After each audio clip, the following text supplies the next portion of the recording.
Olá pessoas, estamos aqui dia 3. Na verdade, eu não estou gravando esse vídeo no dia 3. Claro, tem que ter toda uma preparação por trás antes de eu fazer os vídeos, né? Eu tenho que editar, tenho que gravar, tenho que ver se ficou tudo certo.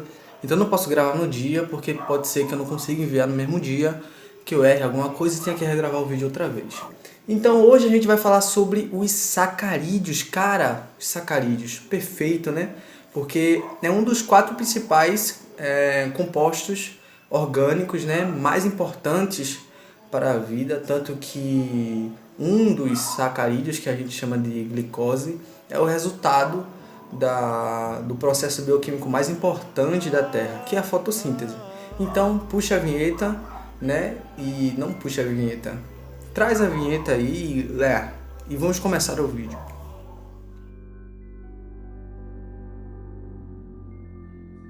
Beleza.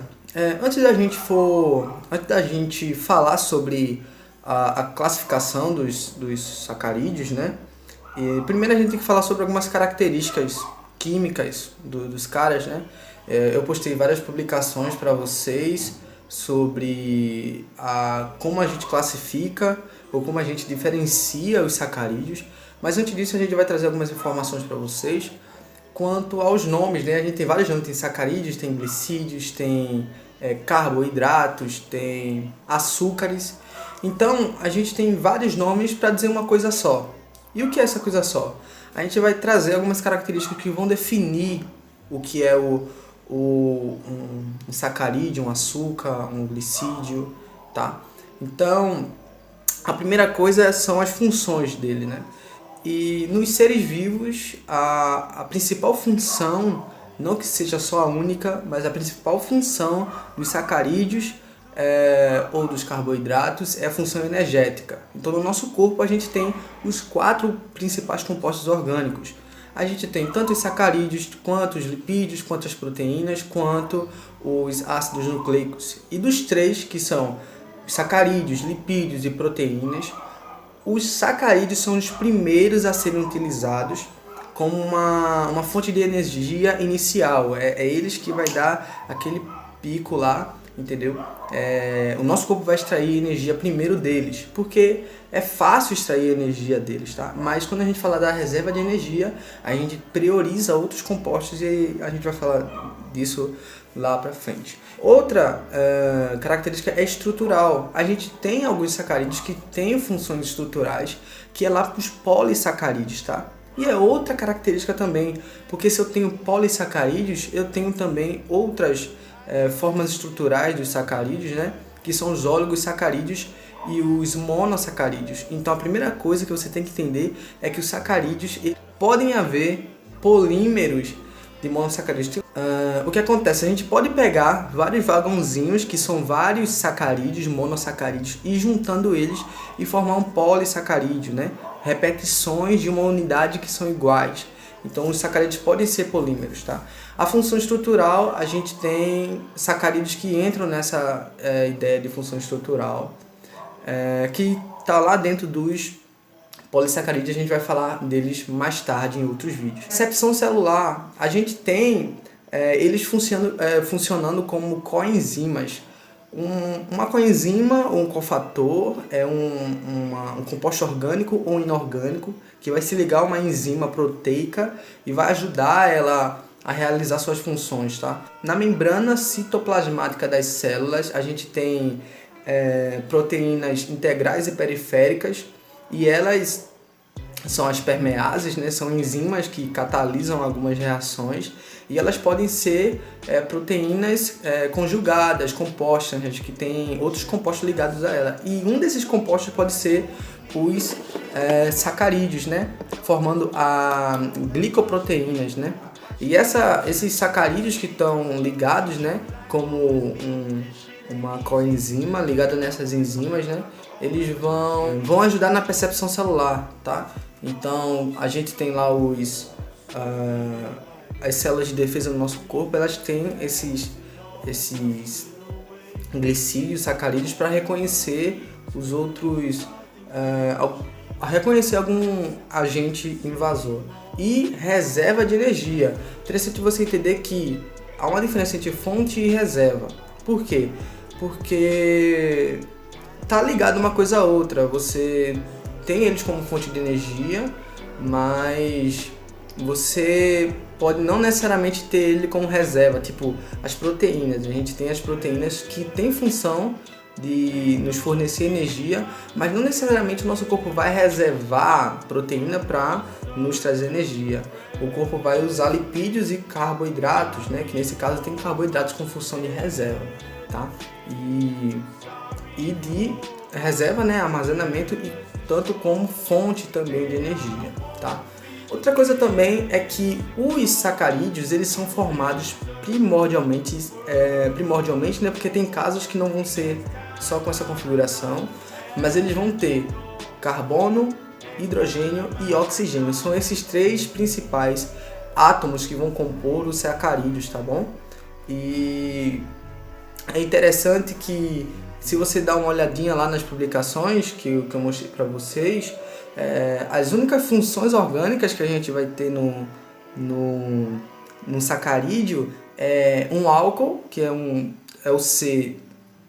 OH, né, que é hidroxila, ou então a gente pode ter uma acetona ou um éter, que isso vai diferenciar pela posição da carbonila. A gente vai falar isso um pouquinho na frente aqui no vídeo, se você não conseguir entender nada. Alguns podem ser hidrolisados. Por que eu falei isso para você? Porque, como eu falei para vocês, a gente pode ter polímeros dos sacarídeos, tá? E esses que são como se fosse um trem e vários vagãozinhos, esses podem ser hidrolisados. Os monossacarídeos, que é a unidade que forma os sacarídeos mais complexos, eles não podem ser hidrolisados, tá bom? Enfim, a gente tem aquela classificação que eu falei para vocês sobre os monos, tem os oligosacarídeos e tem os polissacarídeos. Os monossacarídeos é aquela unidade que eu falei para vocês, tá? Que pode variar de 3 a 7 ou 8 carbonos no esqueleto. Eu vou explicar direitinho isso para vocês. Existem literaturas que vão dizer que os monossacarídeos vão ter de 3 a 7 carbonos compondo o monossacarídeo, ou de 3 a 8, tá? Mas a gente vai dizer que é de 3 a 7, tá bom? Os oligosacarídeos são já os polímeros, só que tem poucos monossacarídeos ligados, tá? Então a gente pode ter de 2 a 20 monossacarídeos ligados, formando os oligosacarídeos. E os principais nos oligosacarídeos são os disacarídeos, que é a junção de um monossacarídeo com outro monossacarídeo. E tem os polissacarídeos. Se você tem um trenzão com mais de 20 monossacarídeos, você tem um polissacarídeo, tá bom? Então, nesse vídeo aqui a gente vai falar exclusivamente dos monossacarídeos, tá ok? A fórmula geral dos monossacarídeos é CH2ON. Esse N no final se refere à quantidade de carbonos, que foi o que eu falei para vocês, que pode variar de 3 a 7. E eu vou utilizar aqui o celular para ver as imagens que eu postei para vocês e ir explicando, tá? Como eu falei para vocês, o monossacarídeo ele vai ter uma função, ele é um poliálcool e vai ter uma carbonila, que pode ser um aldeído ou uma acetona, tá? A gente vai explicar tudo isso direitinho aqui. Naquela primeira imagem que eu mostrei para vocês, é sobre aquilo que eu falei. Os monossacarídeos podem ser classificados pela quantidade de carbono, então pode ser uma triose, pode ser uma tetrose, uma pentose, uma hexose, uma heptatose, tá? E os principais desses daqui são as hexoses e as pentoses. As pentoses são aqueles sacarídeos que têm 5 carbonos compondo o esqueletozinho lá da cadeia.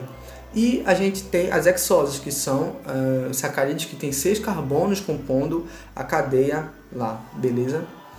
Então a gente pode classificar eles quanto pela quantidade de carbonos, né, e pela posição da carbonila, tá? Foi o que eu falei para vocês. Os sacarídeos são formados por álcool, função de álcool e função carbonila. Aí ele pode ser uma aldeose ou uma cetose. O que isso quer dizer? Vamos pegar o exemplo da glicose, tá? Se eu não me engano, foi na publicação 2, tem lá uma glicose para vocês, do lado esquerdo, tá? Então a gente tem lá uma glicose, né? E se você olhar, o carbono 1, o carbono lá de cima, tem uma ligação dupla com o oxigênio. Essa ligação dupla com o oxigênio se chama carbonila.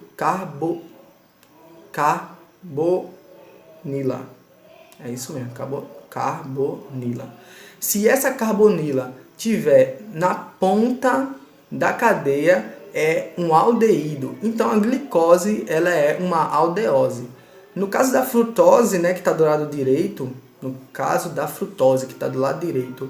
a carbonila está no carbono 2. E isso faz com que mude a função e vire uma cetona. Então ela é uma cetose, tá? Então a gente pode classificar e mudar e isso muda muito os sacarídeos, tá? Quanto à posição da carbonila, tá bom? E os principais, como eu falei para vocês, os principais são as pentoses e as hexoses, né? E dentro das hexoses, né, porque as hexoses têm uma função estrutural muito importante, ela compõe os nucleotídeos dos nossos ácidos nucleicos, né, tanto DNA quanto RNA. Só que há um porém, né? Se você pegar lá a outra publicação que eu coloquei depois da glicose e da frutose, tem lá as duas pentoses, que é a ribose e a desoxirribose. A ribose é o açúcar que vai compor o nucleotídeo dos RNA, porque ela se chama ribose, né? Porque ela tem a configuração de uma ribose, e tem a desoxirribose, que ela vai fazer parte dos nucleotídeos do DNA.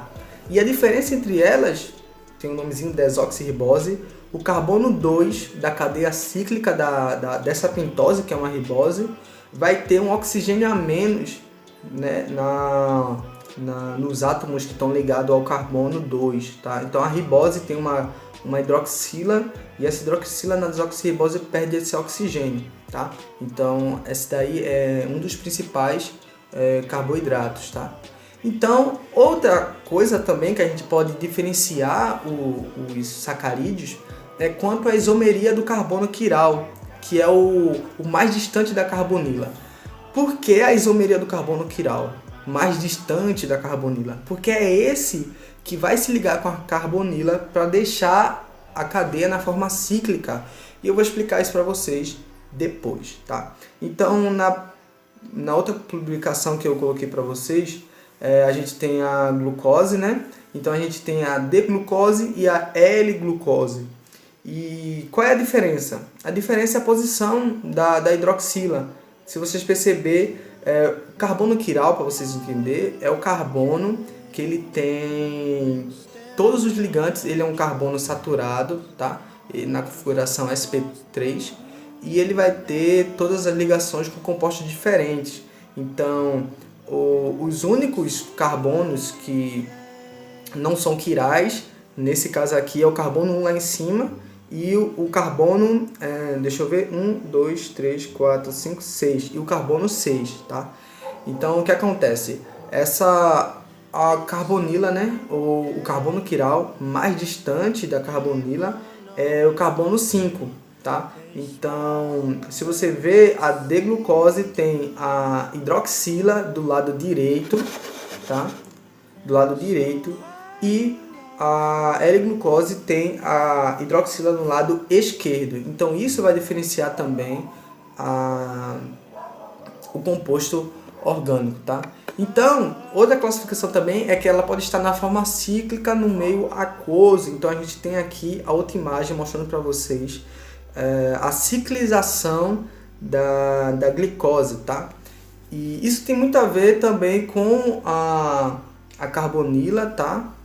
Que pode mudar a configuração também, a posição da carbonila pode mudar a configuração da forma cíclica, e também a posição da hidroxila no carbono quiral mais distante da carbonila, tá? Então, a gente tem aqui nessa aplicação uma alfa-glicose, beleza? Outro tipo também de classificação é o tipo de composto que é formado quando ela vai ciclizar. Vocês lembram que eu falei para vocês que a carbonila pode ser tanto uma cetose quanto uma aldeose? Então, a posição da carbonila vai determinar qual é o tipo de composto cíclico, tá? Porque se eu pego o carbono quiral lá, mais distante da carbonila, ele vai ter uma função alcoólica, que é a hidroxila. Se eu ligo uma hidroxila com um aldeído, a gente tem um composto que se chama M-acetal. E se a gente tem uma hidroxila ligando acetona, a gente tem um M-cetal. Então, lembrando, voltando lá para aquela publicação que tem a glicose e a frutose, quando a glicose vai se ciclizar, ela vai se ligar com o carbono quiral mais distante na hidroxila. Então vai ser um álcool ligando, né, a hidroxila ligando a um aldeído. Então a gente tem um M-acetal, que é um álcool ligando a um aldeído. Então a glicose, ela é um M-acetal. Já a frutose, ela tem uma função cetona. Então, quando a gente tem a cetona ligando à hidroxila, a gente tem um M-cetal, tá bom? Então, a gente pode classificar também dessa forma aí, em função do composto que se forma, né? Quando há a ciclização do composto. Outra publicação que eu coloquei para vocês é em relação ao tipo de cadeia cíclica que vai formar, tá? Isso depende muito também da posição da carbonila, qual carbono quiral que ela vai se ligar, porque ela pode se ligar tanto com o último carbono quiral, que é o mais distante, ou o penúltimo. Isso acontece com a glicose, tá? Então, a gente pode chamar, quando ela está nessa configuração que eu vou mostrar a imagem aqui para vocês, que tem 1, 2, 3, 4, 5, 6 lados, a gente tem uma piranose. E quando tem só 1, 2, 3, 4, 5, a gente tem uma furanose, tá? Então, se você prestar atenção, a pentose, ela é uma furanose porque ela tem essa configuração aqui com 5 lados, tá? Sendo que a frutose pode ficar nessa forma de furanose, e ela não é uma pentose, porque ela pode deixar um dos carbonos fora da cadeia por causa da posição da hidroxila, tá? Já a glicose, ela pode tanto se configurar quanto piranose quanto furanose por causa do carbono quiral que ela vai se ligar, tá bom? Mas o mais comum é ela se ficar na forma de piranose, que vai estabelecer e vai dar mais subsídio à isomeria lá. A isomeria não, ao ângulo das ligações, né? O ângulo geométrico das ligações vai deixar ela mais estável para fazer os polímeros, tá bom? Então, o tipo de anel que forma a isomeria do carbono 1. Por exemplo, na outra publicação a gente tem a glicose, então a gente tem uma beta-glicose e uma alfa-glicose. No carbono 1, a gente pode ter a hidroxila na parte de cima, aí é uma beta-glicose, e a hidroxila na parte de baixo é uma alfa-glicose.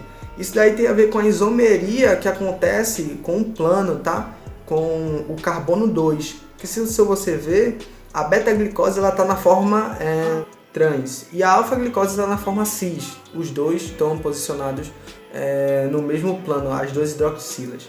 E a beta-glicose na forma trans, os dois virados para lados do plano de forma diferente, tá?